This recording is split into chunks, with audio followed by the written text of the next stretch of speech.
Pastor dan juga Bapak Ibu. Terima kasih sudah hadir di tempat ini.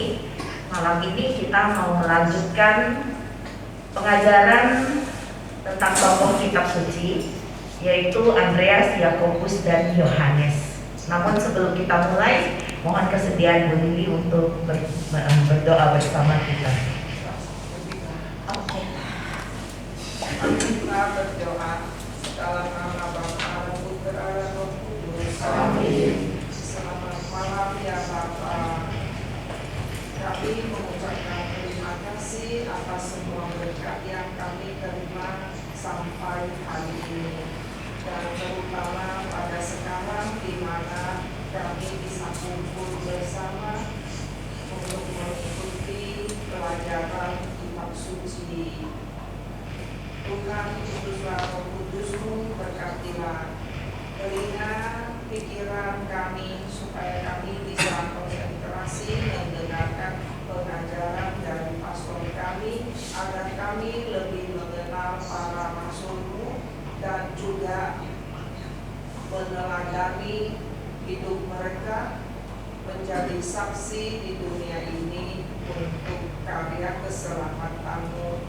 Tuhan, berkatilah juga teman-teman kami yang belum bisa hadir bersama kami di sini, agar mereka pada pertemuan berikutnya dapat berkumpul bersama kami di sini.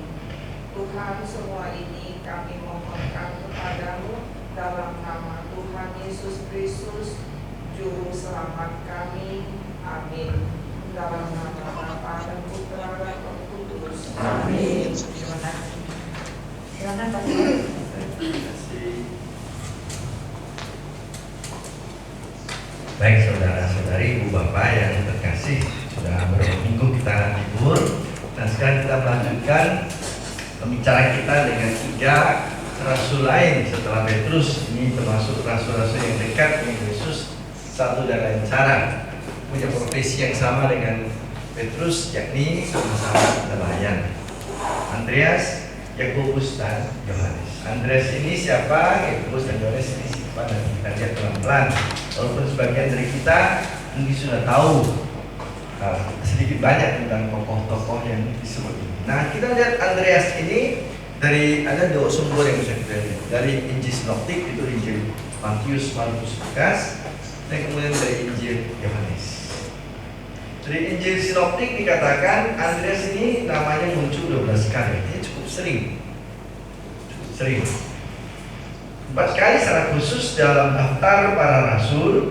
Jadi seperti misalnya Petrus dipanggil, Yesus panggil 12 murid secara khusus, Petrus, Andreas. Nah, itu disebut namanya situ. Dan itu nampak dalam Markus, Matius, Lukas, dan Kisah para rasul, daftar para rasul.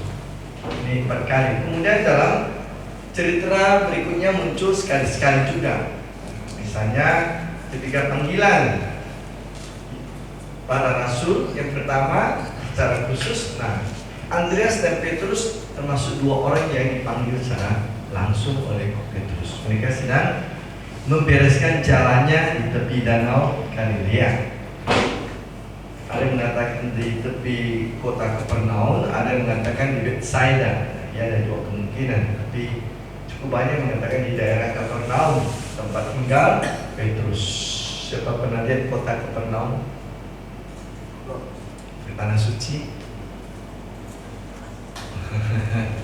Ada situ sekarang rumah, di atasnya didirikan gereja, tentunya segi 8 kaca, di bawahnya itulah sisa-sisa dari katanya rumah Petrus, yang kemudian dibangun menjadi tempat ibadah. Sudah tinggal reruntuhan, dan di atas reruntuhan itulah dibangun gedung gereja sekarang dengan lantai kaca. Sudah bisa kita lihat langsung bentuk sisa-sisa dari rumah Petrus Kapernaum itu. Jadi apakah Andreas tinggal bersama Petrus? Mungkin tidak. Mereka bersaudara, mungkin punya rumahnya masing-masing. Tapi di Kapernaum hanya dikatakan rumah Petrus, dan dikatakan situ rumah Andreas. Ada yang mengatakan Andreas tadi tinggal di daerah Betsaida, dekat Kapernaum juga. Ya, bisa saja kan mungkin begitu ya. Setelah dewasa masing-masing punya rumah.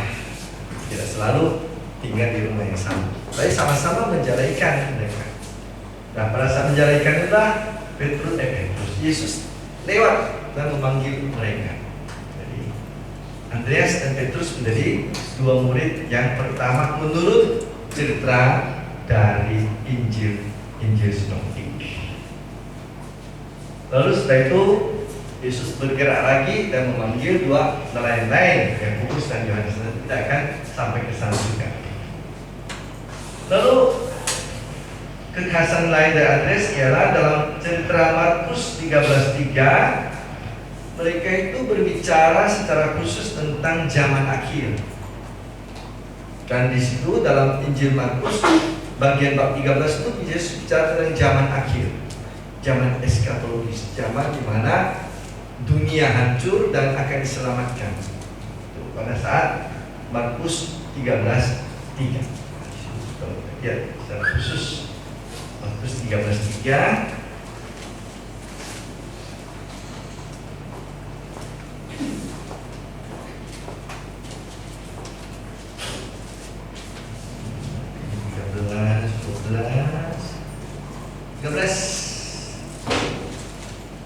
Ketika Yesus duduk di atas bukit Zaitun berhadapan dengan bait Allah, Petrus, Yakobus, Yohanes, dan Andreas, jadi 4 orang itu disebut secara khusus, bertanya secara pribadi kepadanya, katakanlah kepada kami kapan itu akan terjadi dan apakah tandanya apabila semua itu akan sampai kepada kesudahannya. Karena sebelumnya Yesus mengatakan ketika seorang muridnya berkata kepadanya, Guru, lihatlah betapa besar batu-batu itu dan betapa megahnya gedung-gedung ini. Maksudnya bait Allah. Lalu Yesus mengatakan, kau lihat gedung-gedung yang besar ini, tidak ada satu batu pun akan dibiarkan di atas batu yang lain, semuanya akan diruntuhkan. Ini bicara tentang Allah, dinding dengan tembok dengan batu-batu besar yang akan menurut Yesus ramalan akan hancur. Dan terus Yakobus, Andreas, dan Yohanes bertanya kepada Yesus, kapan terjadi saat itu? Nah, saat itu Yesus akan bicara tentang akhir zaman. Ini tentang Andreas pribadinya. Lalu kalau kita baca sedikit lain dari versi Injil Yohanes, Andreas disebutkan dalam konteks yang lain juga. Bahkan kalau disebut dalam Injil Yohanes, dia murid yang pertama. Kalau dalam Injil Sinoptik, Petrus yang pertama, baru Andreas. Di sini Andreas adalah murid yang pertama. Coba perhatikan, kita lihat ya Injil Yohanes. Jadi Yohanes memberi posisi agak penting pada pribadi Andreas dibandingkan dengan Injil Sinoptik, Matius, Markus, Lukas. Ini Yohanes. Murid-murid Yesus yang pertama, itu ayat 35. Saya baca di sini pelan-pelan. Keesokan harinya Yohanes berdiri di situ lagi. Maksudnya di sini Yohanes Pembaptis ya, bukan Yohanes Rasul. Yohanes berdiri di situ lagi dengan 2 orang muridnya. Jadi Yohanes Pembaptis mempunyai 2 murid. Ketika ia melihat Yesus lewat, ia berkata, lihat, inilah anak domba Allah. Nah, ini yang kita pakai nanti dalam misa sebelum komuni. Lihatlah anak domba Allah.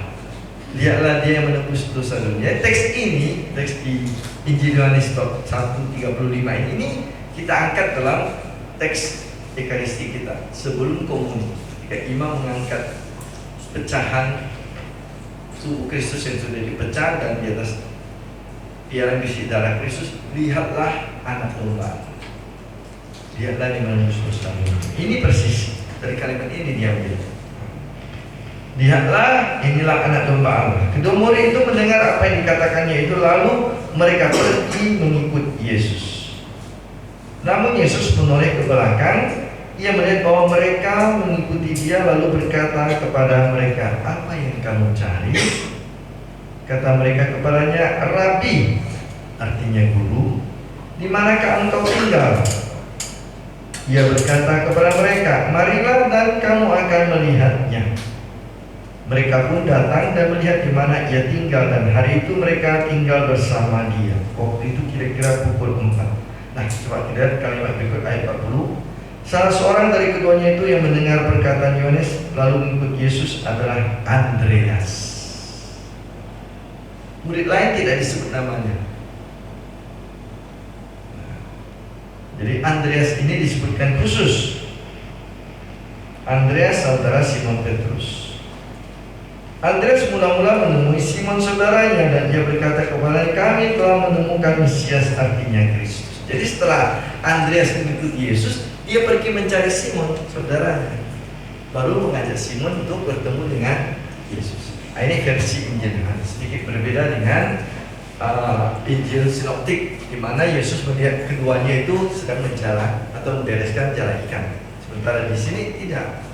Andreas sudah menjadi murid Yohanes Baptis sebelumnya, lalu bersama dengan murid yang lain tidak disebut namanya itu mengikuti Yesus, dan setelah ia yakin Yesus adalah Mesias, dia mengajak Simon yang nanti akan diberi nama oleh Yesus sebagai Kefas,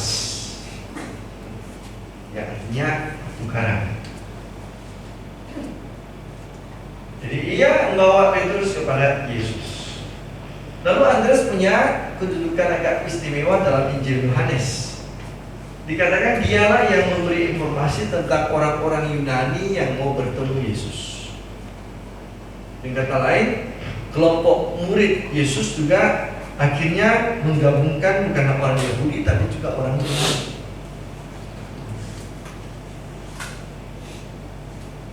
Ia juga yang memperkenalkan anak kecil. Pada Yesus berkhotbah di atas bukit, Yohanes 6, dan Yesus memberi mereka makan 5.000 orang itu, termasuk juga tidak terhitung anak-anak dan wanita. Dalam Injil Yohanes dikatakan bukan hanya laki-laki ya, anak-anak dan wanita juga ikut, hanya tidak dihitung.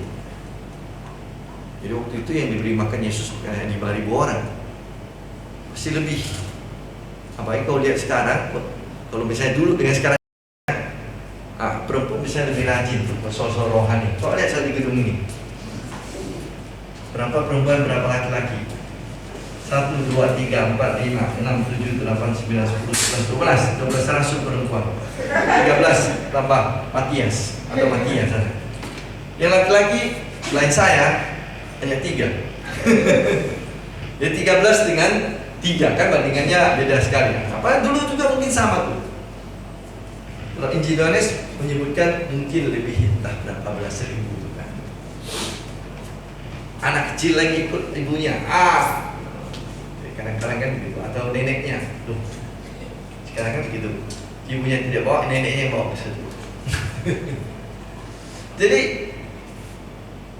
Andreas yang pertama kali memberitahu Yesus, sini ada seorang anak kecil yang membawa beberapa roti dan ikan.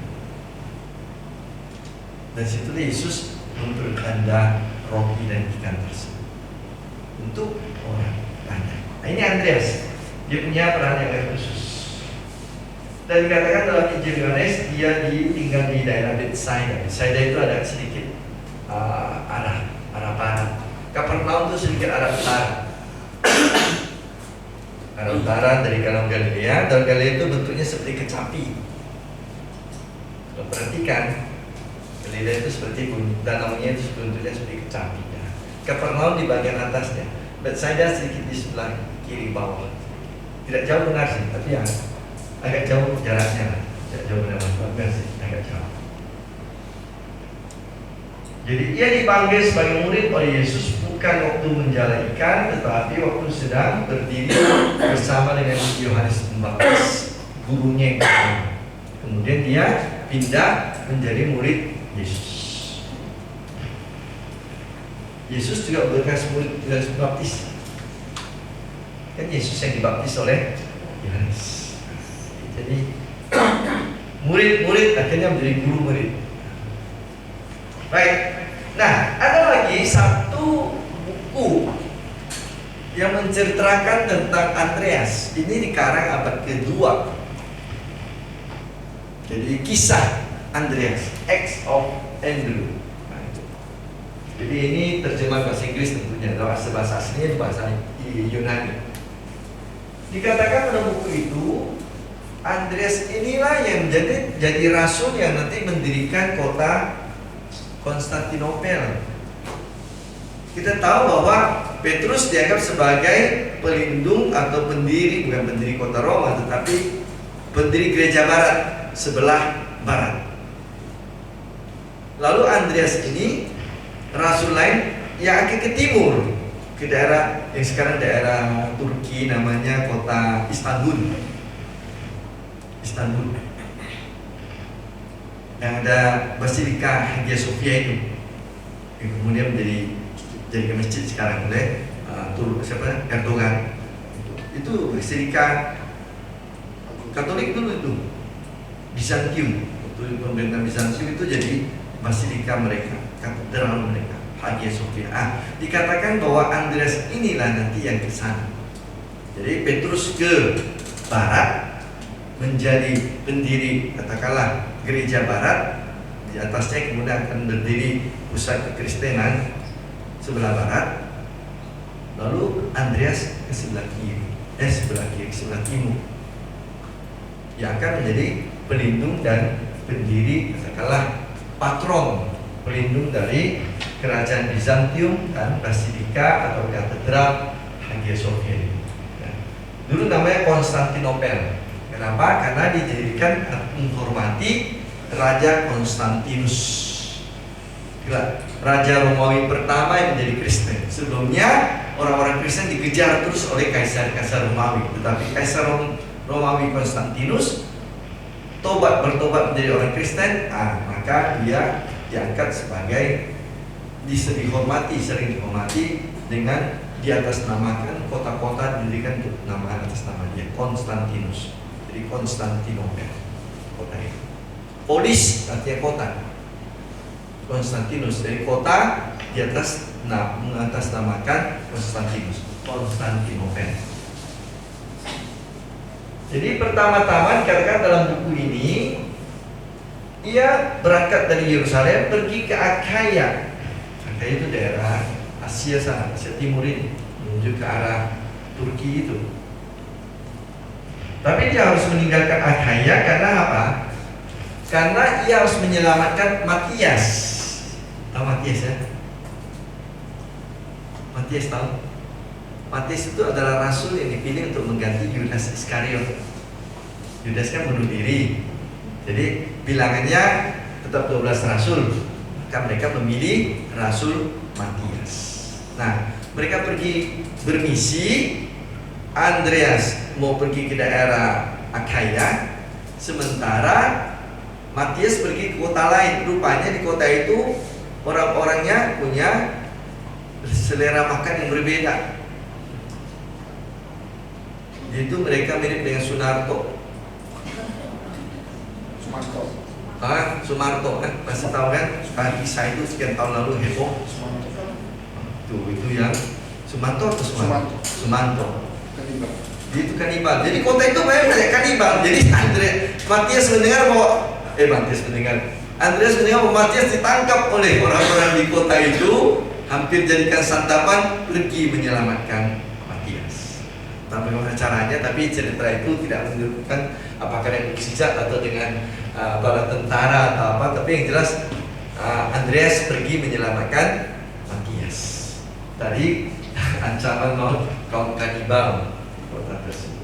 Baru setelah itu dia kembali ke Akhaya melalui Anatolia, ini daerah-daerah Turki ini sekarang. Trakia dan Makedonia, ini daerah Yunani. Makedonia itu adalah nama lain dari Yunani yang sekarang. Makedonia. Dan apa pekerjaan atau karya dari Andreas? Dalam buku ini dikatakan dia itu orang yang memang mentobatkan mereka yang belum kenal Tuhan, kaum kafir. Ia mengusir setan-setan, menyembuhkan orang sakit, membangkitkan orang mati. Dan ini satu hal yang mungkin ya kita harus mengerti latar belakangnya ya, zaman itu. Dia itu mengkhotbahkan tentang kewajiban hidup selibat. Bahkan untuk orang yang sudah menikah pun harus selibat akhirnya. Wah, gawat ya. Dan gara-gara itu dia mati dia itu. Ya, jadi ceritanya mungkin dia terlalu terpengaruh dengan gaya hidup pandangan teologi tertentu pada saat itu, bahwa mereka yang selibat hidupnya lebih kudus daripada yang menikah. Nah, ada pandangan saat itu. Agustinus pernah mengikuti pandangan itu ya. Agustinus, menurut Agustinus itu, kalau kamu menikah boleh diizinkan untuk berhubungan badan supaya melanjutkan keturunan, tapi tidak boleh untuk bersenang-senang. Kalau kamu tahu istrimu sudah hamil, stop, nggak boleh lagi. Karena kalau itu kamu buat, itu dosa. Kamu mencari kesenangan diri sendiri.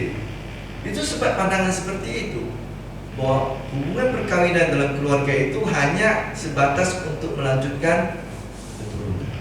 Ketika kamu tahu istrimu sudah hamil, tidak ada alasan lagi untuk bersenang ria malam hari. Selibat. Ada sebab pandangan seperti itu. Dan tetapi kemudian Agustinus juga memutar kembali pandangan teologinya. Dia juga akhirnya mengakui bahwa perkawinan dengan segala kekayaannya adalah hal yang baik, bukan hal yang buruk. Karena sempat dulu berpikir, sempat pergi salah. Kenapa? Pengaruh dari kaum gnosis ini, ajaran sesat yang mengutamakan jiwa dan badan. Badan dilihat kotor. Kaum gnosis dulu dilihat badan itu kotor, jiwa itu luhur. Jadi badan kita ini bawa dosa. Nah, hubungan badan termasuk hubungan dosa. Bukan seperti dalam pandangan kitab suci, persatuan suami istri adalah bagian dari kehendak Tuhan. Kaum gnosis itu sempat mempengaruhi juga beberapa pandangan gereja yang sempat keliru, termasuk ada juga orang-orang bapak gereja yang sempat berpikir seperti itu. Nah, Andreas mungkin dipengaruhi itu juga saat itu. Jadi dia mengkhotbahkan hidup selibat, tidak menikah, tidak berhubungan seksual, walaupun dalam hubungan perkawinan. Nah, itu buat masalah. Apa masalahnya? Ketika dia tiba di kota Patras, daerah Achaia, ia berkhotbah kepada seorang perempuan namanya Maximila. Istri dari pemimpin kota tersebut yang bernama Eugenides. Setelah dia menjadi Kristen, Maximila, dia menolak berhubungan badan dengan suaminya itu. Nah, jadi Eugenides ini akhirnya marah kan itu. Kemudian menangkap Andreas, karena ini biang keladinya ini, buat istri saya tidak mau lagi malam-malam didekati. Karena ini pemimpin kota tersebut, Patras, dia punya kuasa, maka Andreas dihukum mati, disalibkan dengan salib bentuk X. Nah, ini kalau kalian lihat gambar yang pertama ini salib X ini. Jadi Andreas diikat di daerah tepi dekat laut. Di sana 2 hari dia meninggal, baru meninggal, disiksa. Jadi kalau Yesus 3 jam, ini 2 hari disalibkan dengan salib X itu. Jadi bentuk salib kita itu bisa macam-macam ya. Yang tradisional kita lihat itu yang segi 4, yang persegi begini, itu yang tradisional tradisi kita. Tapi yang bentuk ini, X ada lagi bentuk yang seperti yang kalian ada bentuk Yunani itu, ada bentuk palang miring di bawah lagi. Ini ada bentuk macam-macam salib. Tidak hanya satu jenis. Hanya yang kita datang dari pengaruh gereja barat memakai salib yang begini, agak ke atas, yang tradisional. Ini yang bentuk salib Santo Andreas. Disitulah dia meninggal sebagai martir, dihukum oleh suami dari Maximila yang marah karena istrinya menolak berhubungan badan dengan dia lagi setelah menjadi orang Kristen. Nah, pesta Andreas ini di setiap tahun dirayakan gereja tanggal 30 Desember.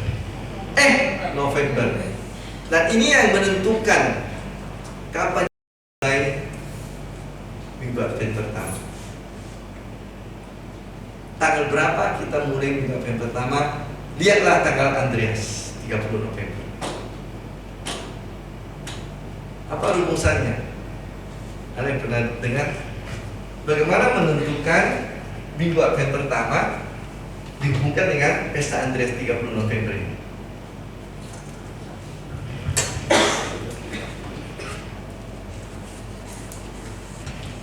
Ada yang pernah mendengar, mungkin ada pastor yang pernah cerita atau pernah seminar liturgi menceritakan sesuatu tentang Advent, masa Advent?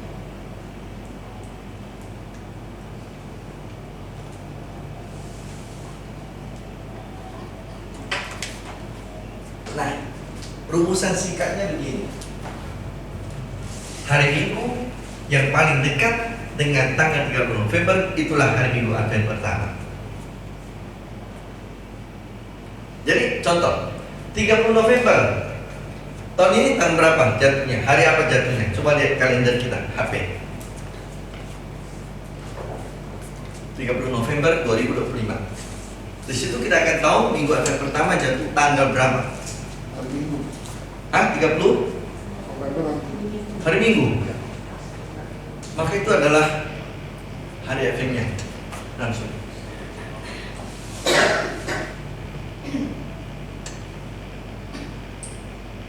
Coba tahun depan 2026.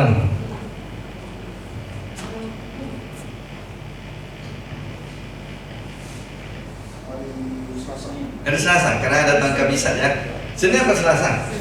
Senin. Selasa. Jadi kok ada kalender tersendiri di sana? Itu HP khusus itu. Tujuh. Oh. Senin ya. Maka Advent pertama adalah hari Minggu sebelumnya. Sebelum tanggal 30 November. Karena itu jaraknya paling dekat. Kalau hari Minggu yang berikutnya kan 6 hari jaraknya. Ini yang jarak 1 hari. Maka carilah hari Minggu yang paling dekat dengan Andreas. Begitu rumusan untuk mencari hari Minggu. Lepas hari Minggu, pasti dia itu hari Minggu pertama di situ. Advent pertama itu. Itu rumusan. Jadi misalnya Andreas itu jatuh pada hari Rabu. Hari apa? Minggu pertama, minggu sebelum atau minggu sesudahnya yang akan menjadi Advent? Sebelumnya. Karena jaraknya hanya 3 hari. Selasa, Senin, Minggu. Kalau dia ke depan, jadi ajarannya 4 hari kan? Rabu, Kamis, Jumat, Sabtu. Kamis, Jumat, Sabtu, Minggu. Itu kuncinya. Jadi kita bisa saja tidak tahu kapan mulai hari Advent, tapi kalau kita tahu hari apa jatuh Andreas, Pesta Andreas 30 November tahun itu, kita akan tahu pada tahun itu hari Minggu Advent pertama adalah hari Minggu sebelum atau sesudah Pesta Andreas. Jarak harinya yang paling. Begitu kunci untuk melihat penanggalan Advent. Patokannya di sini. Baik, itu tentang Andreas. Ada pertanyaan? Sehubungan dengan Andreas? Apa hubungannya hari kematian Andreas dengan Advent? Itu rumusan gereja menghitung untuk jatuh ke hari Advent. Sebenarnya ada perhitungan lebih lain yang lebih rumit, lebih ribet, tapi agak repot. Pakai penanggalan bulan, kan ini bukan penanggalan bulan ini, bukan penanggalan. Tapi kalau kita berpatokan di Andreas, pasti kita akan tahu Advent itu akan jatuh pada hari Minggu mana.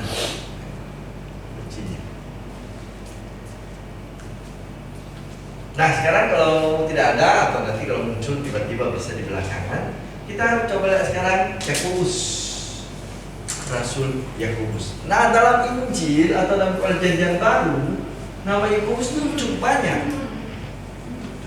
Pertama, disebutkan dia adalah saudara dari Yohanes, anak Zebedeus. Ada juga Yakobus, anak saudara dari Yesus, Markus bab 6. Bukankah saudara-saudaranya bersama dengan kita? Yakobus, Yoses, Simon dan Yudas, disebut 4 nama itu. Jadi ada Yakobus juga ya, nama saudara sepupu Yesus, saudara sepupunya. Lalu ada lagi Yakobus anak Alfius. Ini nama rasul lain. Dalam daftar 12 rasul ada disebut Yakobus anak Alfius. Ini sering disebut, karena itu sering dibedakan antara Yakobus tua, inilah anak Zebedius, dan Yakobus muda. Nah, ini anak Alfius. Lalu dalam Injil disebutkan juga Maria ibu Yakobus. Jadi ada Yakobus selain yang namanya anak dari yang seorang bernama Maria. Jadi nama Maria itu nama biasa di orang Israel, dan nama khusus. Ada banyak nama Maria dalam kitab suci kita. Maria saudara Yesus, Maria yang lain, Maria dari Magdalena, kemudian saudari dari Marta, Maria yang lain di bawah kaki salib Yesus, macam-macam. Jadi ada nama Maria yang cukup banyak, dan salah satu nama Maria itu bernama Yakobus. Lalu ada lagi dikatakan situ, rupanya orang tua dari Yudas namanya juga Yakobus. Yudas bin Yakobus.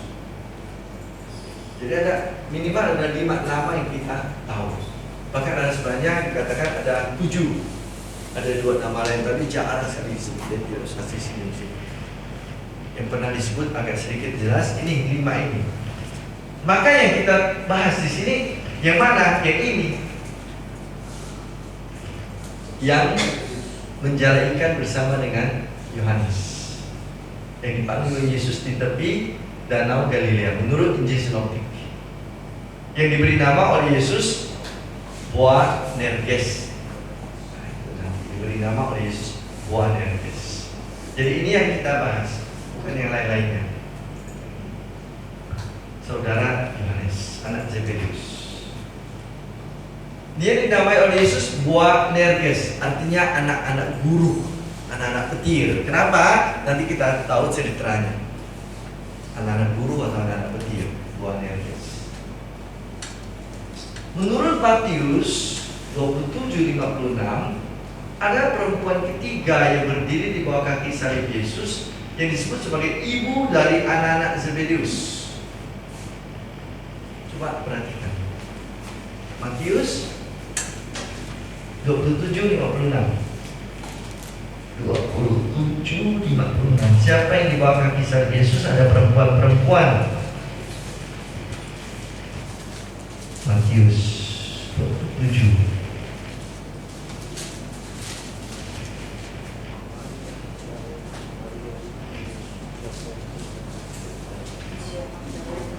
Nah, 27 ayat 56. Ada ketemu?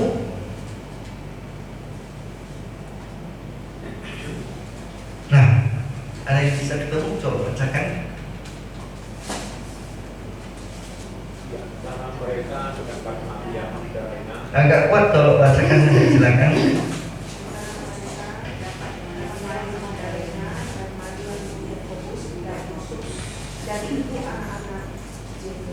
Nah, kan itu yang ketiga, ibu anak-anak Zebedius. Berarti inilah perempuan yang ketiga yang disebut dalam Injil Matius. Tidak disebut namanya, tapi ini Matius mengambil sumber dari Markus.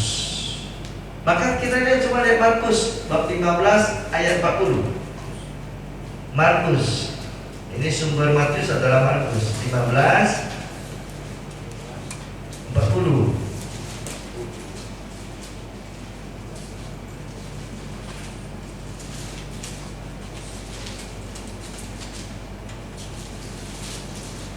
Ada yang menemukan, silakan baca langsung.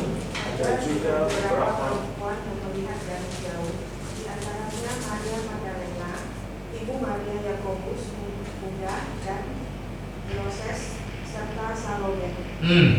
Siapa nama perempuan yang ketiga? Salome. Salome.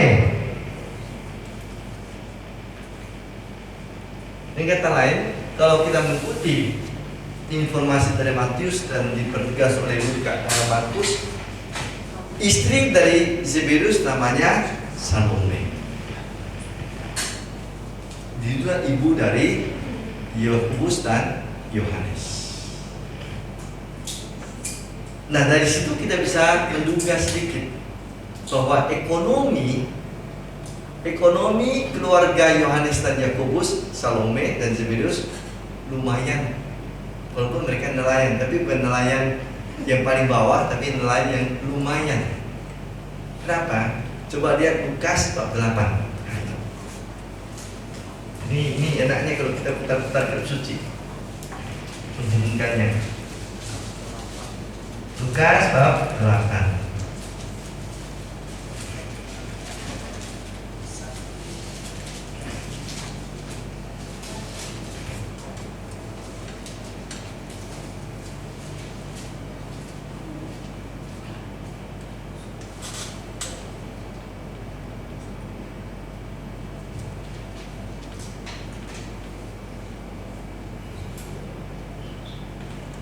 Silakan. Tidak lama sesudah itu Yesus berjalan berkeliling dari kota ke kota dan dari desa ke desa, memberitakan Injil Kerajaan Allah. Ke-12 muridnya bersama-samanya dan juga beberapa orang perempuan yang telah disembuhkan dari roh jahat atau berbagai penyakit, yaitu Maria yang disebut Magdalena, yang telah dibebaskan dari unsur roh jahat.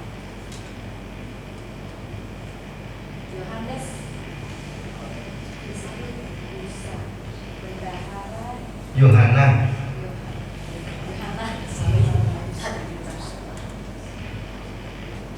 istri Kusa, bendahara Herodes, Susana dan banyak perempuan lain. Perempuan ini melayani rombongan itu dengan kekayaan mereka. Nah, jadi ada sekelompok perempuan yang mendukung pewartaan para rasul dan Yesus dengan kekayaannya dan mengikuti mereka dari Galilea sampai Yerusalem. Nah, salah seorang dari perempuan itu adalah juga Salome. Nah, itu berarti keluarga Yakobus Yohanes bukanlah keluarga yang miskin amat. Mereka cukup berada. Nah, itu bisa juga kita lihat dari apa? Dari panggilan Markus. Perhatikan Markus waktu memanggil para rasul.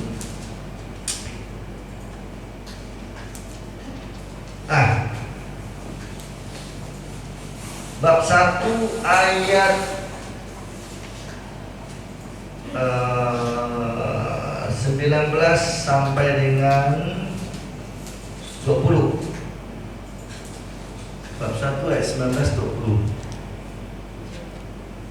Markus. Coba silakan.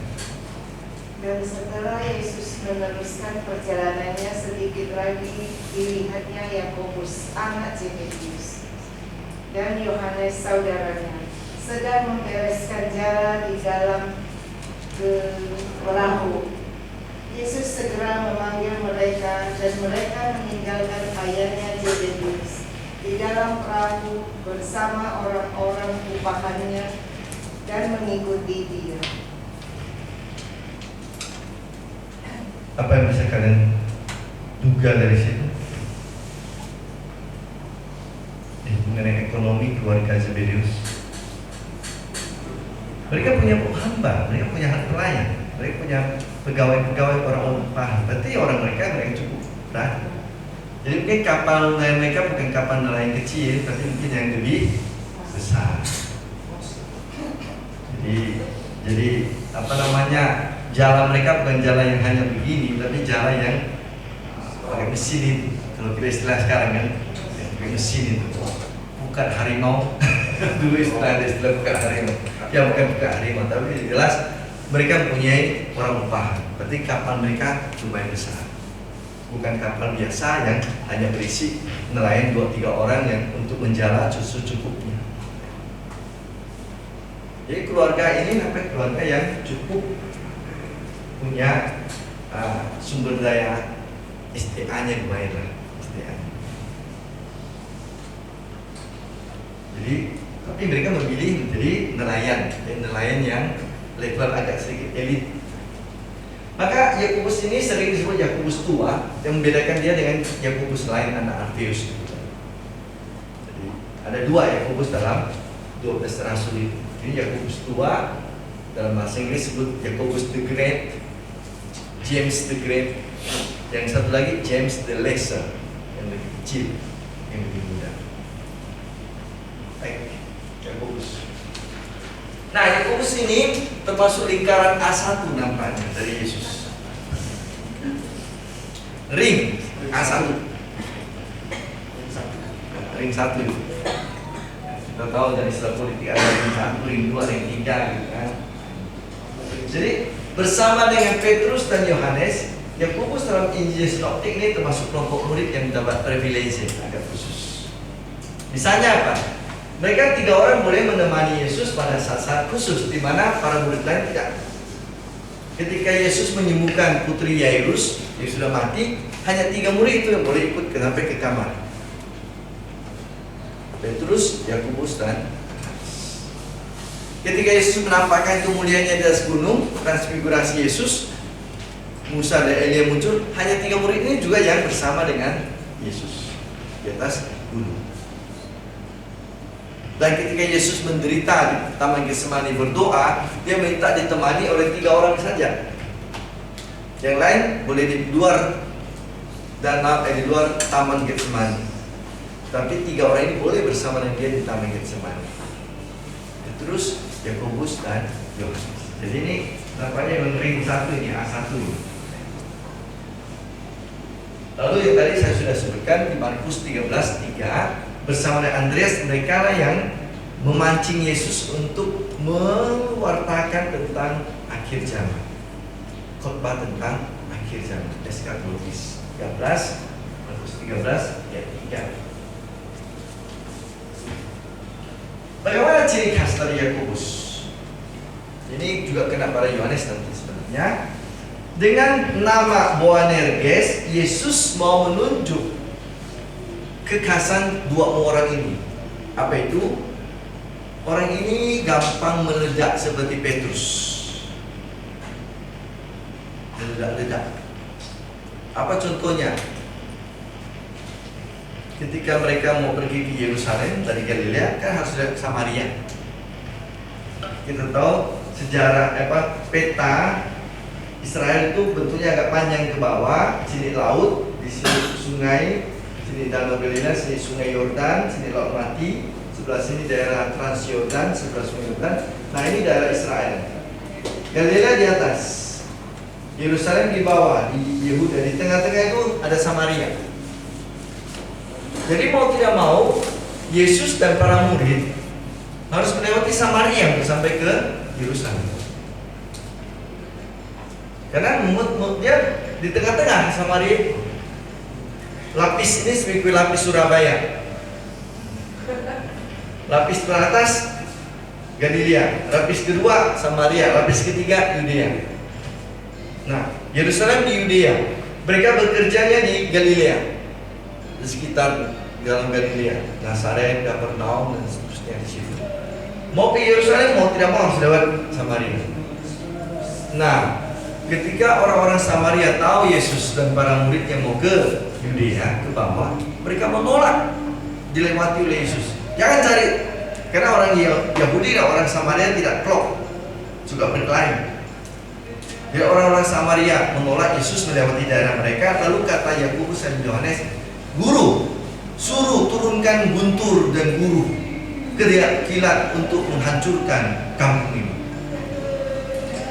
Jadi nampak bahwa jiwa mereka itu jiwa yang gampang emosi, meledak-ledak, seperti Petrus juga. Maka cocoklah namanya Boanerges, anak-anak guru, anak-anak petir halilintar, eksplosif walaupun tidak selalu bijaksana. Lalu kedua, gaya mereka yang eksplosif juga itu kadang-kadang meminta sesuatu tidak dipikir dengan sangat baik, kurang bijaksana. Apa contohnya?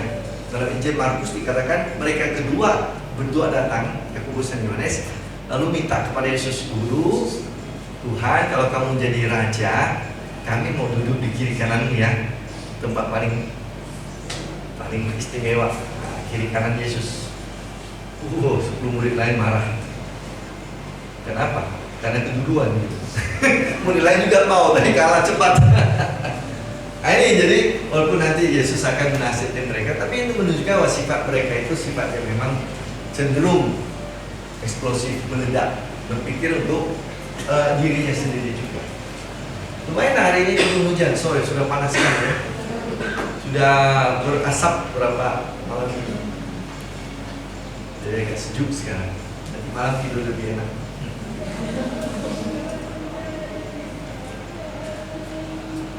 Tapi kalau diikuti nasihat dari Andreas susah juga.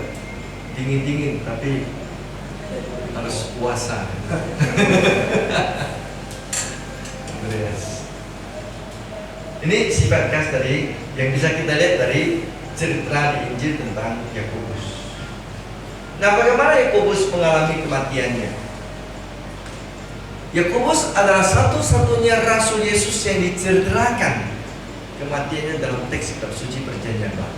Yang lain tidak tahu, tidak diceritakan, hanya dari tradisi. Kita tahu, oh Petrus akhirnya akan ke Roma, dia akan mati disalibkan, kepalanya ke bawah. Ini cuma tradisi, tapi tidak ada keterangan di teks kitab suci.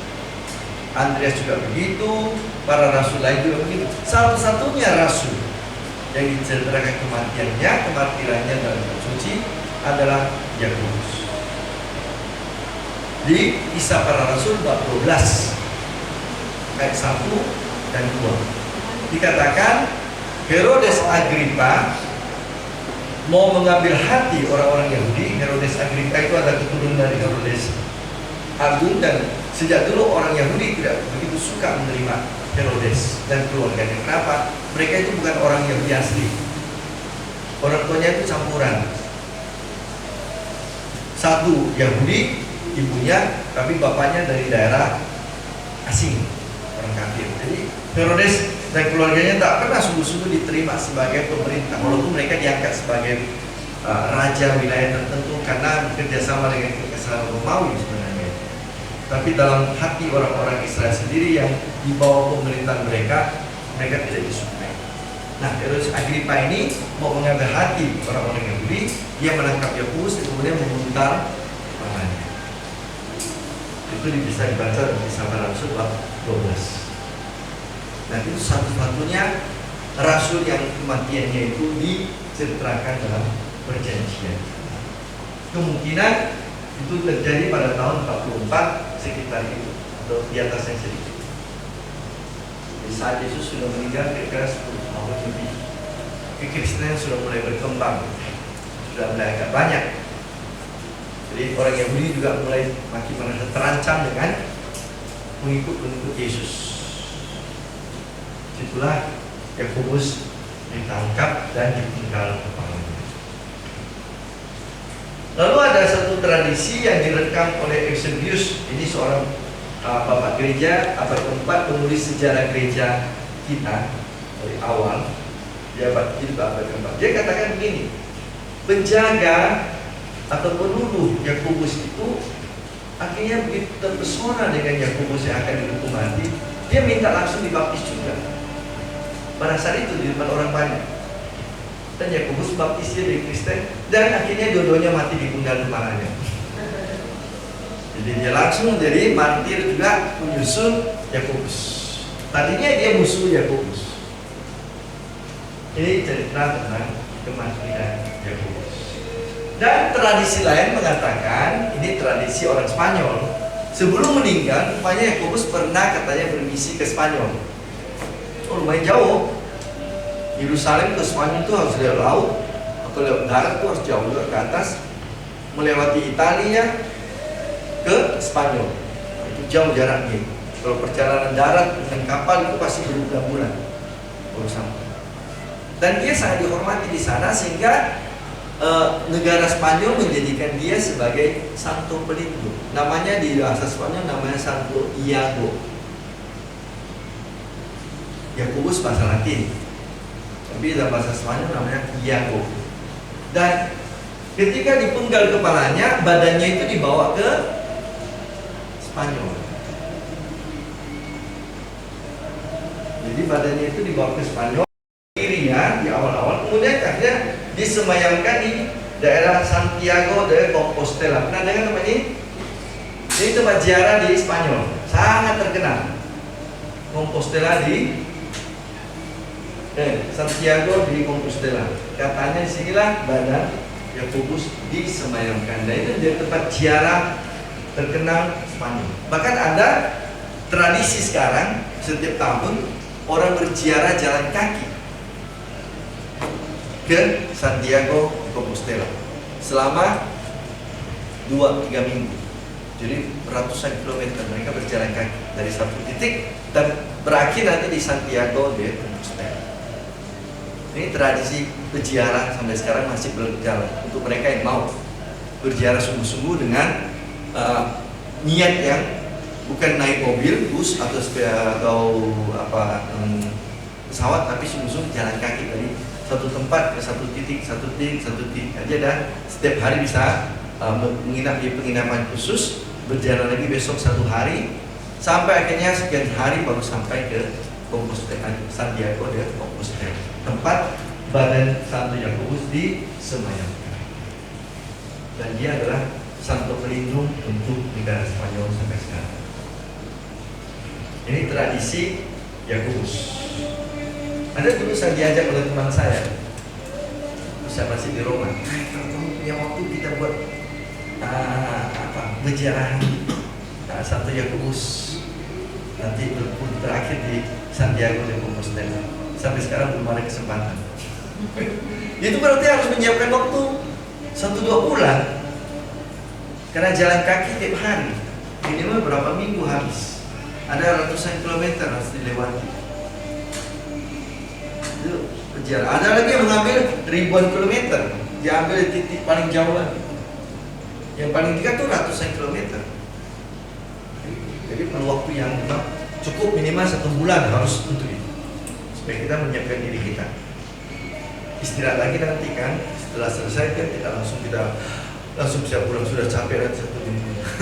Perlu waktu mungkin berapa hari untuk memulihkan kesehatan lagi. Karena ini perjalanan jalan kaki setiap hari dan jaraknya itu lumayan jauh, puluhan kilometer per hari, ada yang 100-an kilometer per hari, bisa kan? Tapi ini sangat terkenal di tempat ziarah Santiago de Compostela, tempat jenazah Santo Yakobus katanya disemayamkan di situ. Ada tentu banyak juga orang yang pergi berjalan dengan bus, yang mau tahu tempat itu ya pakai bus saja. Tapi ini tradisi yang tetap dijalankan oleh banyak orang muda, banyak orang muda, orang-orang yang dewasa yang merasa dirinya cukup kuat bersama dirinya, mereka sungguh mengikuti perjalanan. Baik, nah sekarang kita bakal masih ada pertanyaan tentang ini Yakobus? Kalau tidak, kita gabung dengan Yohanes, saudaranya. Ini salah satu murid Yesus yang paling sering disebut dalam keempat Injil atau beberapa buku Perjanjian Baru, terutama Injil Sinoptik, Kisah Para Rasul, Galatia. Hanya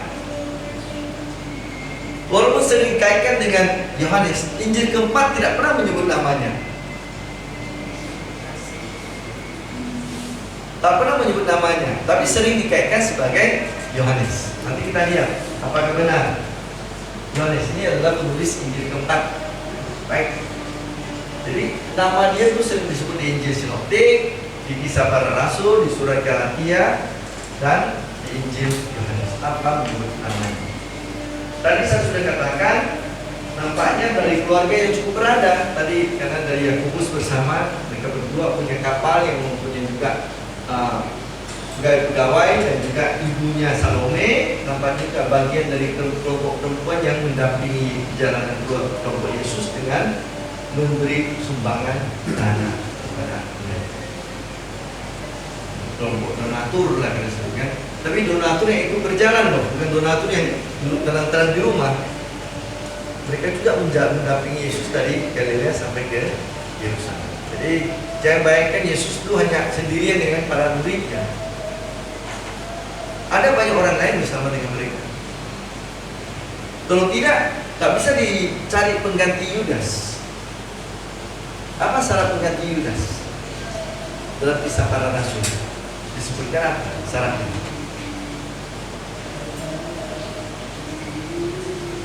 Pengganti Yudas adalah orang yang juga mengikuti kita sejak dari Galilea sampai Yerusalem.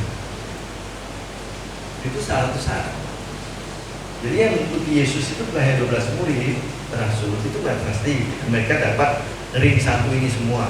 Ada ring satu, ada A1 di dalam ring satu itu juga. Lalu masih ada juga kelompok perempuan dan ada juga beberapa mungkin orang lain mengikuti juga perjalanan Yesus tanpa masuk dalam kelompok 12 rasul ini. Ini dari kelompok Yohanes, berikutnya penilaian, keluarga cukup berada, orang tuanya juga berada, bisa menyokong gerakan Yesus dengan para muridnya, dengan uang mereka. Dia adalah adik dari Yakobus. Yakobus nampaknya adalah saudaranya yang lebih tua. Nah, apa keistimewaan Yohanes bersama Yakobus dan Petrus? Itu tadi, mereka itu diberi nama khusus. Antara lain dalam Kristen mereka, Yesus hanya memberi dua orang, dua nama khusus untuk muridnya. Kepada pertama Petrus, Simon, engkau akan disebut Kefas, yang artinya batu karang. Kefas itu bahasa Arab, karena bahasa ibu Yesus itu bahasa Arab. Yesus tidak ngomong bahasa Ibrani lagi, tapi mereka berdoa dalam teks Ibrani. Tapi ketika Yesus lahir dan dewasa, mereka memakai bahasa Arab sebagai bahasa ibu. Maka nama Petrus atau Simon itu di dalam mulut Yesus namanya Kefas.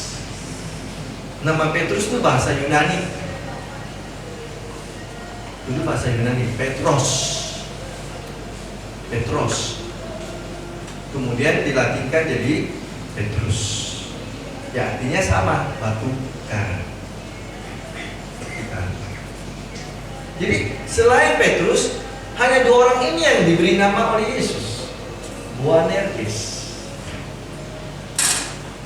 Jadi nampaknya Yesus tahu juga bahasa Yunani sedikit, Boanerges.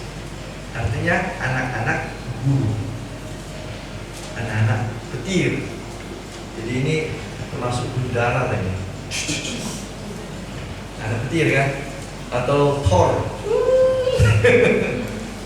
dalam superhero kan ada yang suka pakai petir. Siapa itu? Selain siapa tadi? Kalau ini saya Gundala, Thor, Sasam. Petir. Lalu mereka juga tadi sudah disebutkan di saat Yesus secara khusus menampakkan keistimewanya, tiga orang ini berada bersama dengan Yesus. Di kelompok memang yang unik. Bersama dengan Yakobus, Yohanes menunjukkan semangat dan kespontanan mereka, yakni apa? Pertama-tama mereka bersedia meninggalkan pekerjaannya, meninggalkan bapaknya, meninggalkan keterikatan dengan jalannya, dan mengikuti Yesus. Ini spontan yang positif. Ada juga spontan yang kurang positif. Tadi minta supaya menurunkan guru, membakar musuh-musuh mereka. Tapi ini spontan yang positif. Mereka bersedia meninggalkan milik mereka, lalu pergi mengikuti Yesus yang tidak bisa menawarkan keistimewaan waktu itu ya. Yesus tidak bisa mengatakan kalau ikut saya akan langsung ada terus pengikutnya 2 juta followers. Ada nanti tetap ada orang yang akan memberi uang. Itu belum ada jaminan karena Yesus baru mulai berkarya. Kalau belakangan Yesus diikuti oleh perempuan-perempuan, karena mungkin Yesus sudah cukup lama berpengaruh, ada yang memberi masukan atau berikan dukungan dana kepada mereka. Tapi di awal Yesus baru mulai berkarya, belum dikenal orang, lalu tiba-tiba kok berani mereka ikut. Itu coba bayangkan. Itu suatu keputusan yang tidak gampang. Meninggalkan yang sudah terjamin, lalu ikut seorang yang tidak jelas. Masih belum tahu bentuknya bagaimana guru yang satu ini. Belum dikenal, mungkin cukup baik juga waktu itu. Hanya mungkin tahu, oh ini murid Yohanes Pembaptis. Hanya itu. Oh, Yesus membangkitkan orang mati, Yesus memberi makan orang banyak, itu belakangan. Jauh setelah mereka mengikuti Yesus, setelah sekian bulan, mungkin atau sekian tahun. Dan Yesus berkarya 3 tahun. Jadi memang ini suatu keputusan yang istimewa. Dan bagi kita mungkin kalau kita baca, oh biasa saja. Ingat, mereka itu kelompok orang berada, mereka punya pekerjaan tetap, mereka sudah terjamin, mereka sudah punya masa depan. Kok bisa bersedia tiba-tiba meninggalkan? Mari ikutlah aku, kamu akan menjadi penjara manusia. Lalu pergi begitu saja. Ini berarti ada suatu iman yang sungguh mendalam dalam diri Yohanes, Yakobus, dan juga Petrus dan Andreas. Karena mereka satu ritme, satu jalan, kurang lebih waktu yang sama. Lalu kedekatan Yohanes dengan Yesus, katakan dia cukup dekat dari istilah mereka, tidak membuat mereka itu langsung mengerti Yesus. Mereka juga bisa salah paham dengan Yesus.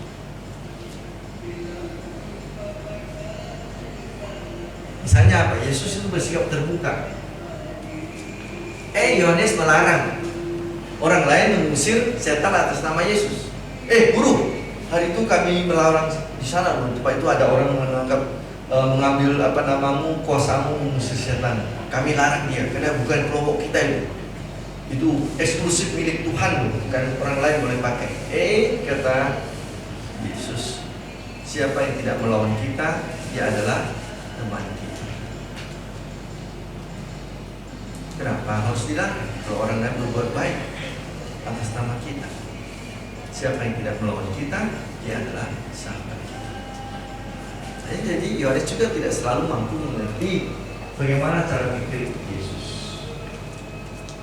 Lalu kemudian tadi bersama dengan Yakobus meminta tempat istimewa. Yesus sudah mengatakan berkali-kali dalam pengajarannya, anak manusia harus menderita, dia akan disalibkan. Ini kok bicara tentang duduk di kiri kanan Yesus, seolah-olah Yesus menjadi raja.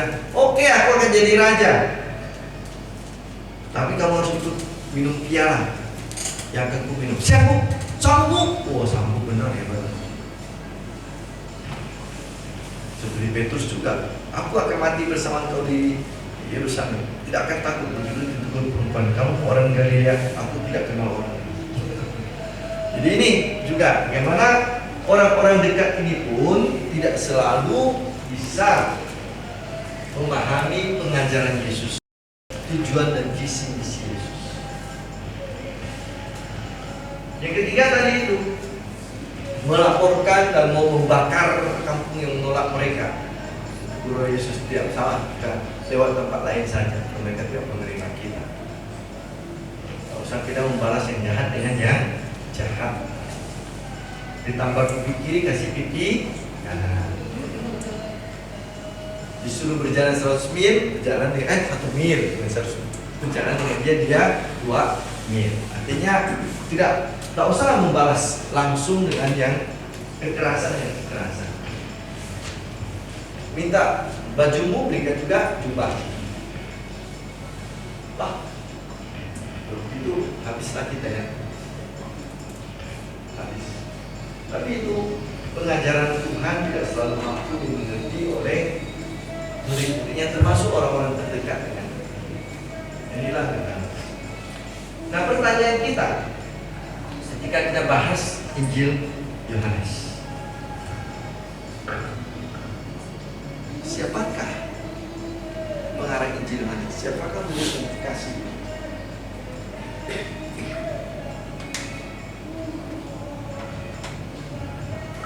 Dalam Injil Yohanes, nama Yohanes tidak pernah disebutkan. Tapi cukup banyak orang yang mengidentikan dirinya dengan pribadi yang sering disebut dengan murid yang lain, atau murid yang dikasih Yesus. Kalau kita baca dalam bab 13, bab 19, bab 20, bab 21, bab 1, bab 18, ada kisah dengan murid yang lain, murid yang dikasihi, murid yang dekat dengan Imam Agung, murid yang berlari lebih cepat, lebih sampai ke kubur tapi tidak masuk. Sering disebut dia adalah murid Yohanes. Disebut juga dia sebagai pengarang Injil.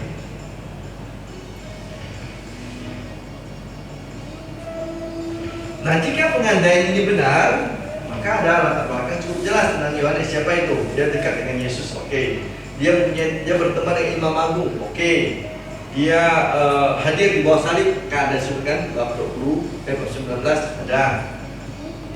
Dia berada di makam kosong, ada. Tetapi ada beberapa hal yang kira-kira membuat pengandaian itu nampaknya agak tidak begitu jelas. Pertama, dalam kitab suci sendiri dikatakan dia itu guna aksara. Coba baca Kisah Para Rasul bab 13.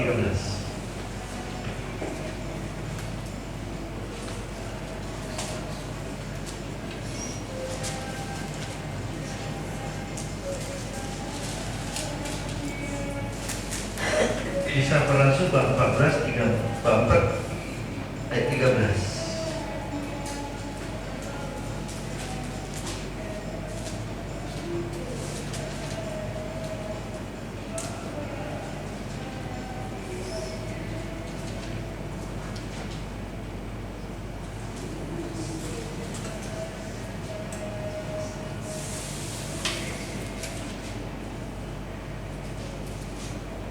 Anda ketemu?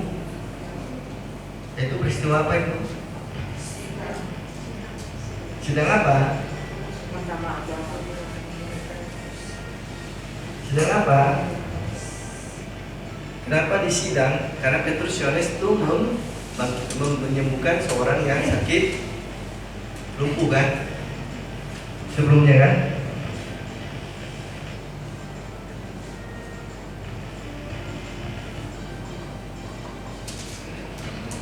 Petrus memulihkan orang lumpuh, kemudian berkhotbah di Serambi Salomo. Lalu mereka ditangkap, lalu disidang. 4:13 dikatakan, ketika sidang itu melihat keberanian Petrus dan Yohanes berbicara dan mengetahui bahwa keduanya orang biasa yang tidak terpelajar, heranlah mereka. Nah, karena tidak terpelajar itu bahasa halusnya adalah orang buta huruf. Itu bahasa halus. Kalau sini kan nampak orang-orang yang hebat gitu kan. Ini jelas di kitab suci karena mereka itu buta huruf. Terus dan Yohanes. Illiterate kata bahasa asingnya, illiterate. Tidak terpelajar, tidak mengenal dunia pendidikan. Kalau tidak belajar di sekolah, sulit dibayangkan mereka tahu baca tulis dengan baik.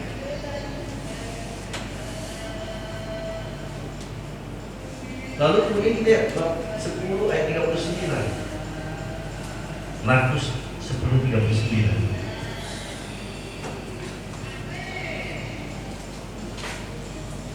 Ini memberi kesan seolah-olah pada saat Injil Markus ditulis, Yohanes sudah tidak ada lagi.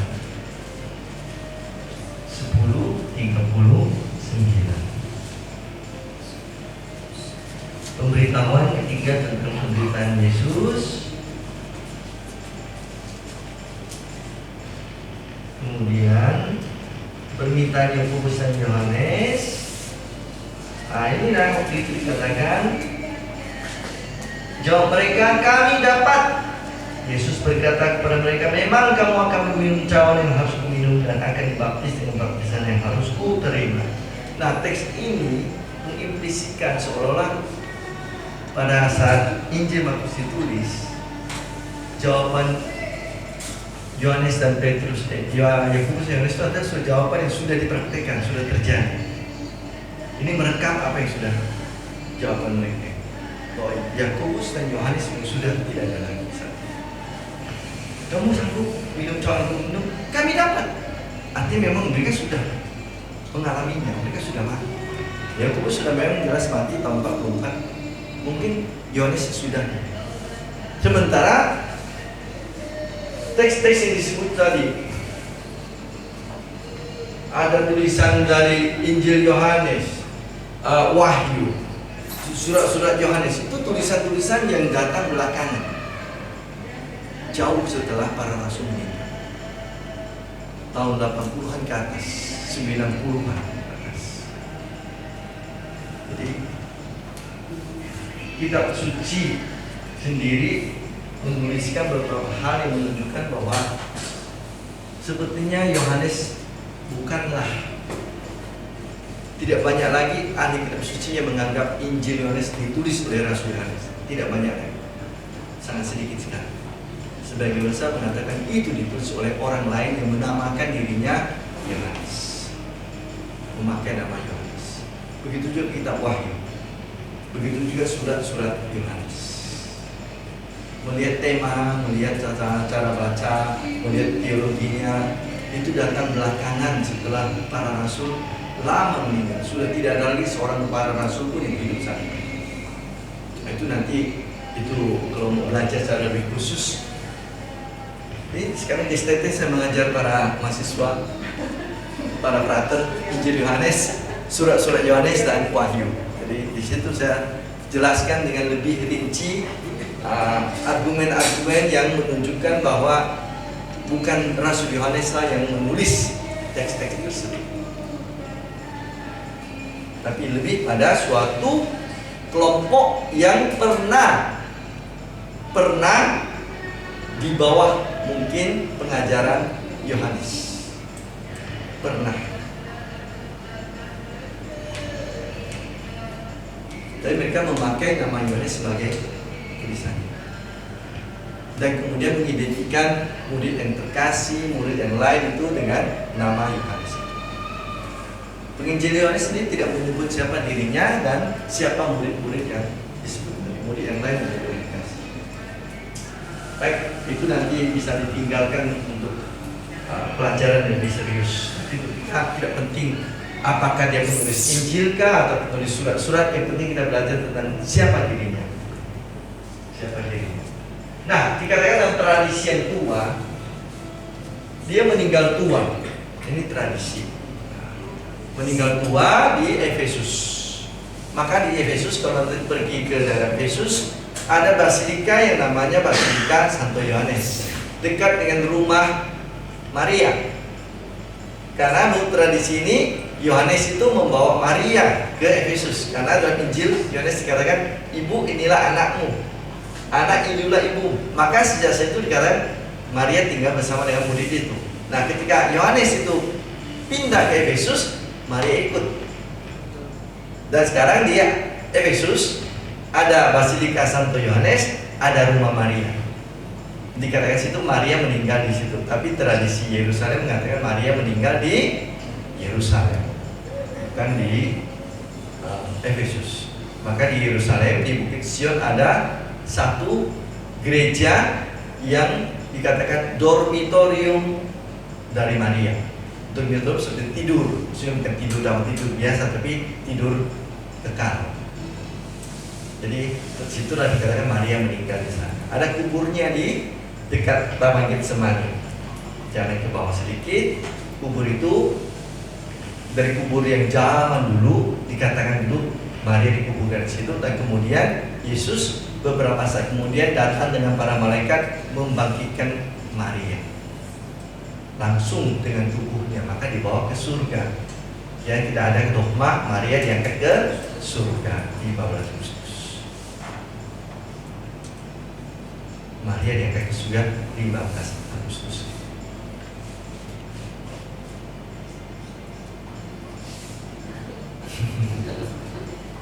Jadi ini ada dua tradisi ya. Boleh percaya, boleh tidak mempengaruhi iman kita. Yang penting kita tahu bagaimana mereka dalam dirinya berjuang untuk mengikuti Yesus. Jadi dalam tradisi ini dikatakan yang meninggal dengan tenang, sempat diasingkan di Pulau Patmos. Karena dalam Injil, dalam Wahyu dikatakan ada Yohanes di Pulau Patmos.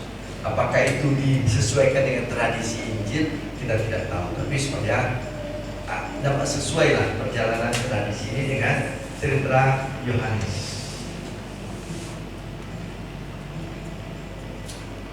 Ini beberapa hal tentang Yohanes. Nah, apa yang bisa kita pelajari dari ketiga rasul ini?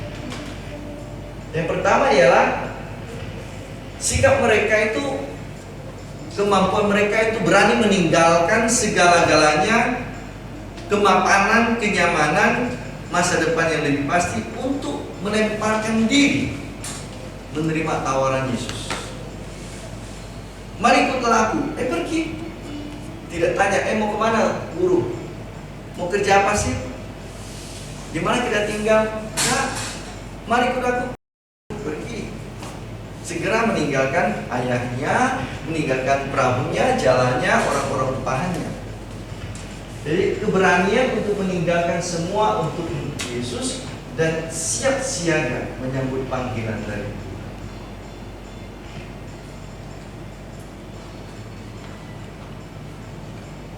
Nah, sikap iman seperti ini dibayar dengan rahmat untuk hidup dekat dengan Tuhan.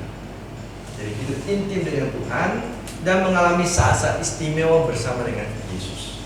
Entah saat istimewa yang menggembirakan, tapi juga saat istimewa yang menakutkan. Seperti misalnya di Taman Getsemani, Yesus yang ketakutan, Yesus yang menggigil, mereka bertiga ngantuk tidur, kemudian mereka bangun, lalu dihadang oleh penjaga-penjaga, lari tunggang langgang semuanya. Jadi bersama Yesus mengalami seluruh pengalaman iman yang baik maupun yang menakutkan. Kristen hidup istimewa bersama Yesus saat-saat khusus.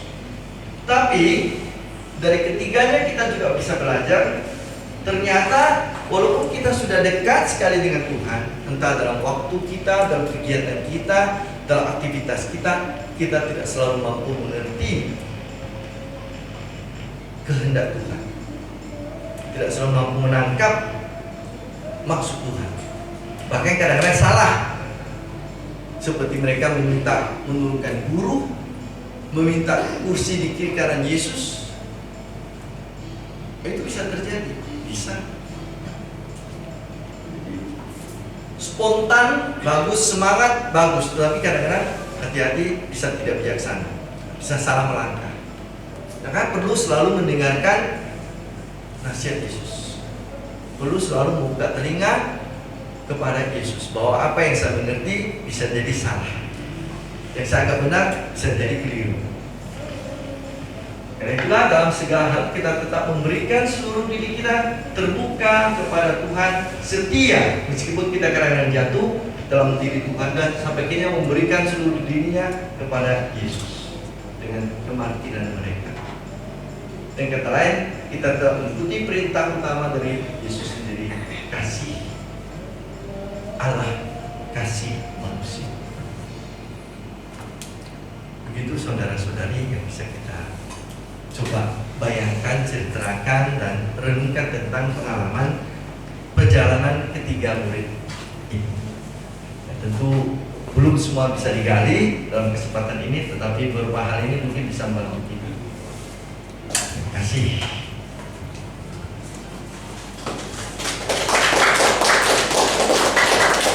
Terima kasih, Pastor. Apakah ada pertanyaan?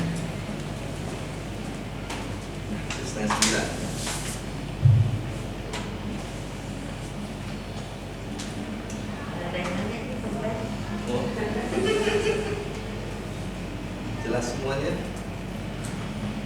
Ati? Mau bertanya Pastor di luar yang mau sampaikan hari ini.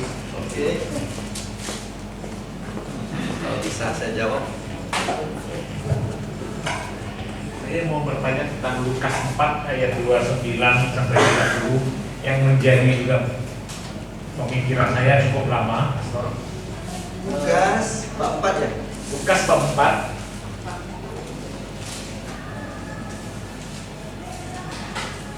29 sampai 30. Ini kan cerita Yesus itu membuat heboh di rumah ibadah dan diusir keluar.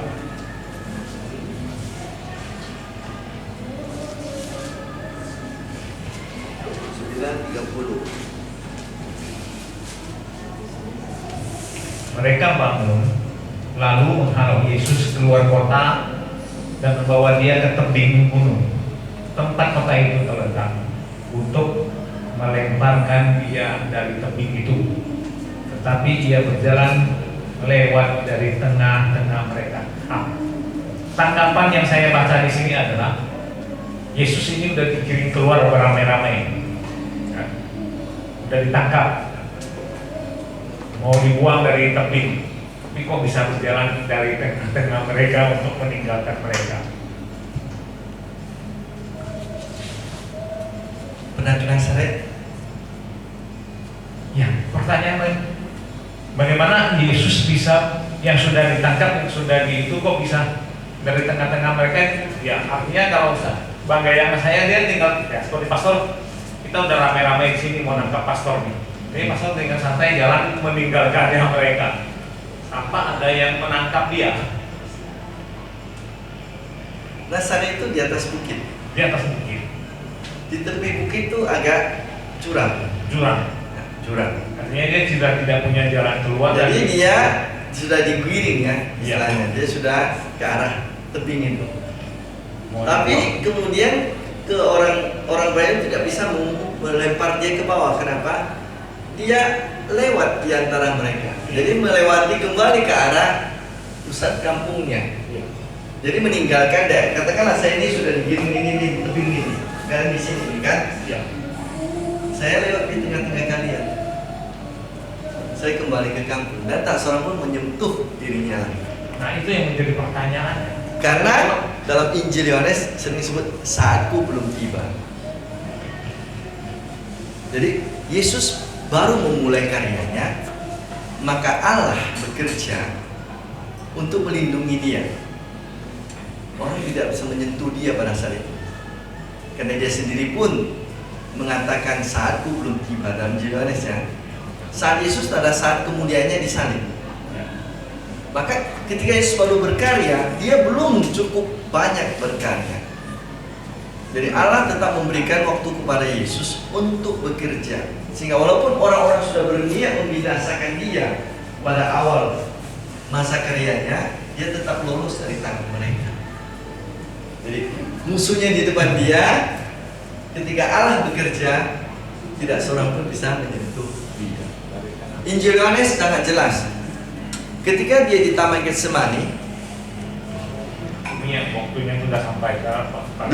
dia kan siapa yang kalian cari? Kan itu. Yesus dari Nazaret, akulah dia. Dan apa yang terjadi setelah dia Yesus menjawab akulah dia? Semua penjaganya jatuh tergeletak. Kalau Yesus tidak membiarkan dirinya ditangkap, tak seorang pun mampu menangkap dirinya. 2 kali di Getsemani itu terjadi. Siapa yang kalian cari? Yesus dari Nazaret. Akulah dia. Semua tersungkur. Dia yang membiarkan dirinya ditangkap. Dia melaksanakan kehendak Bapaknya. Pekerjaanku adalah melakukan pekerjaan Bapa. Jadi ketika Yesus baru mulai karyanya di Nazaret, dia belum berbuat banyak, maka dia belum memberikan waktu para muridnya untuk melakukan sesuatu. Jadi dia dengan tenang berjalan melewati mereka. Saatnya belum tiba saat itu. Tapi ketika dia sudah tahu saatnya sudah tiba, para muridnya sudah lari, dia sendiri bisa meloloskan diri kalau dia mau, tapi dia membiarkan dirinya ditangkap. Itu karena saat Yesus saat itu belum tiba. Allah bekerja dengan caranya sehingga dia bisa pergi dengan tenang. Ada lagi? Tampaknya pulang awal. Apakah ada yang belum isi kehadiran? Melinda sudah saya bantu sih. Masih ada nggak? Kayaknya masih ada satu yang belum isi. Oh, Bu Berta. Diisi aja, Bu. Ditulis aja, Bu. Tulis aja di buku. Soalnya mau aja kehadiran. Baik, kalau tidak ada, Baik, kita bisa pulang awal. Enak cuaca malam ini, jalan tenang. Kalau masih ada waktu boleh jalan waterfront sana dulu. Hujan deh. Hujan ya, sudah reda ya. Hujan deh. Masih hujan ya. Pastor, Ikan lele. satu pertanyaan. Oh. 12 rasulnya Yesus kan di dalam pergaulan sepanjang perjalanan mereka mengikuti Yesus itu kan pasti saling berantem. Contohnya waktu mereka meminta posisi sebelah kanannya Yesus dan sebelah kirinya Yesus. Dan yang 10 yang lainnya kan nggak seneng, Pastor. Ada nggak buku ataupun kitab yang memberikan informasi bagaimana Yesus memimpin ke-12-nya sehingga bisa berlanjut akur satu sama lain? Karena ini terjadi di kehidupan nyata kita ya, Pak Pastor. Ya, sayangnya kitab suci kita bukan buku psikologi. Maksudnya bukan di Alkitab, Ya. buku-buku. Ada buku yang pernah menulis, saya tahu judulnya Yesus adalah manajer yang terbaik. Jadi di situ mungkin ada orang berpikir dari kitab suci, dari psikologi digabung jadi satu, bagaimana Yesus mengelola kan itu kan, manajer berarti mengelola juga, bukan hanya soal kerja, tapi mengelola juga pribadi orang. Karena buku seperti itu ada. Dan saya lupa siapa pengarang. Saya ingat karena memang pernah di toko buku saya pernah lihat seperti Yesus adalah manajer terbaik.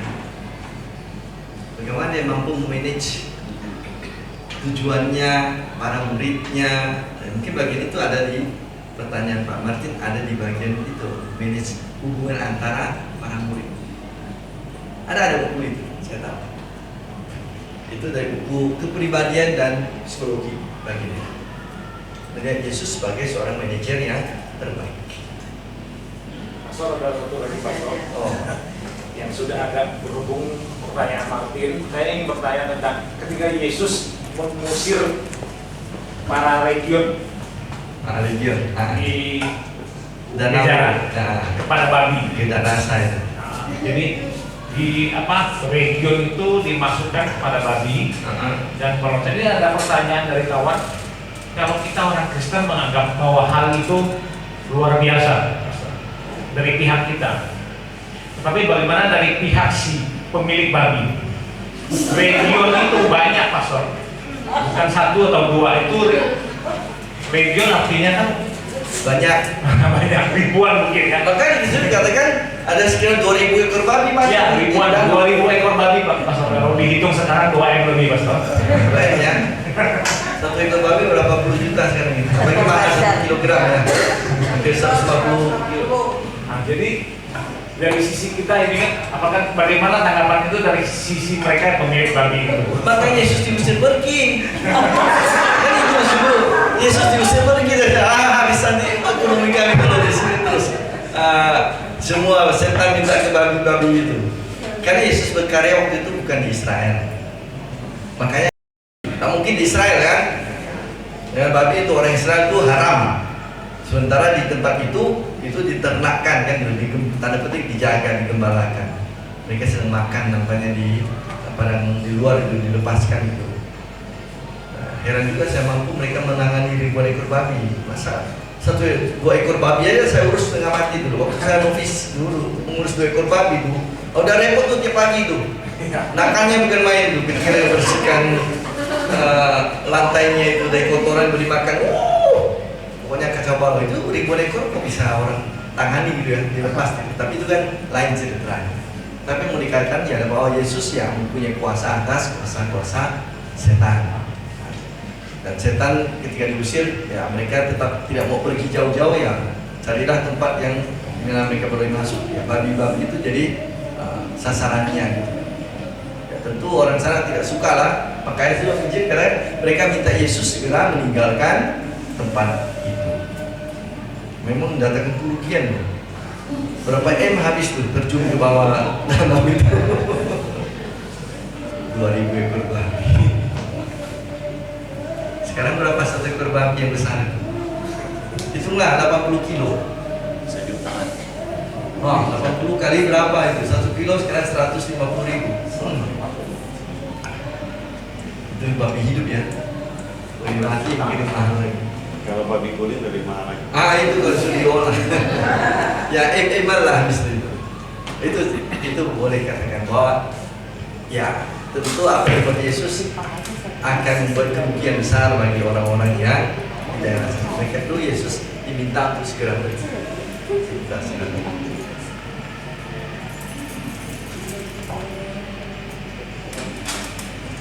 Tiktok aja mau 100.000 masalah segini kan. Ya itu ya. Baik, sebelum kita selesai, saya mau mengatakan sesuatu sebentar. Semester ini saya menambah atau diminta tambah karena Pastor William pergi, maka tanggung jawab mengajar M di Magister Manajemen itu jatuh ke saya. Jadi saya mengajar bukan S1 lagi di W, tapi juga S2. Dan bukan pangkat, nah tambah kerja. Jamnya banyak, sekali jam itu mengajar 3 jam. Dan mengajar di S2 agak beda dengan di S1. Jadi persiapannya juga agak beda. Mungkin karena itu melihat kesibukan yang ada, sementara yang tugas-tugas lain juga tidak berkurang. Jadi mungkin saya coba melonggarkan sedikit pertemuan kita daripada sekali seminggu, tapi menjadi sekali 2 minggu. Jadi 2 minggu sekali, gitu ya. Kecuali kalau pas 2 minggu sekali itu ada sesuatu, saya akan minta untuk digeser lagi. Jadi contohnya sekarang tanggal berapa ya? 18. Tanggal 18 kan. Jadi minggu depan kita tidak bertemu. Kita akan bertemu tanggal 4 Maret sebelum Rabu Abu. Jadi ya kita pada dari 4 Maret nanti kita akan bertemu. Selasa sebelum Rabu Abu. Lalu nanti kalau tidak ada halangan tanggal 18 Maret lagi kita jumpa lagi. Iya. Begitu. Jadi supaya sedikit lebih ada udara untuk saya bergerak. Ini tadi selesai tahun jam berapa selesai? Jam 6 lewat 2 menit sore. Jadi kerjanya itu sampai jam 6 lewat 2 menit tadi. Jam 6 2 menit. Oke, tuh. Mandi, makan, Iya. Kadang-kadang ada saat-saat tertentu di mana ini sudah dikejar-kejar oleh WD ini itu supaya masukkan laporan BKD saya. Kemarin-kemarin banyak sibukan yang lain-lain kan. Ini orang kepala kantornya itu tahu bagaimana. Dosen di Indonesia ini kalau bisa dipersulit, kenapa harus dipermudah gitu?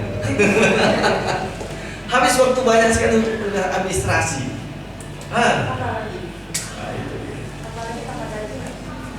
Gaji sih tambah, tapi waktunya yang rasanya habis itu. Karena waktunya tak bertambah, tetapnya sama waktu kita, Bu. 24 jam 1 hari. Tidak ada tambah 1 detik pun. Baik, terima kasih banyak. Saya tutup dengan doa dulu. Saya doa ya, baik. Dalam nama Bapa dan Putra dan Roh Kudus. Amin. Terima kasih ya Tuhan atas penyertaan-Mu dalam kursus kami pada kesempatan ini. Kami tetap berharap akan perlindungan-Mu supaya kami tetap dapat meneruskan kegiatan ini dan kegiatan yang penuh semangat, penuh sukacita untuk menambah baik pengetahuan kami dan juga terutama juga bantuan untuk memperdalam iman kami melalui materi yang telah kami terima. Berkati kami semua, berikan kepada kami kesehatan, keselamatan, kebahagiaan dan perlindungan sesuai dengan rahmat-Mu. Terpujilah Engkau kini dan sepanjang segala masa. Amin. Tuhan bersamamu dan bersama. Semoga Allah Maha Kuasa memberkati saudari-saudara sekalian, seluruh keluarga saudara-saudari, perjalanan kita pulang ke rumah kita masing-masing, istirahat kita nanti malam, dan kita bangun kembali dengan segala besok untuk melanjutkan rencana kita dalam nama Bapa dan Putra dan Roh Kudus. Amin.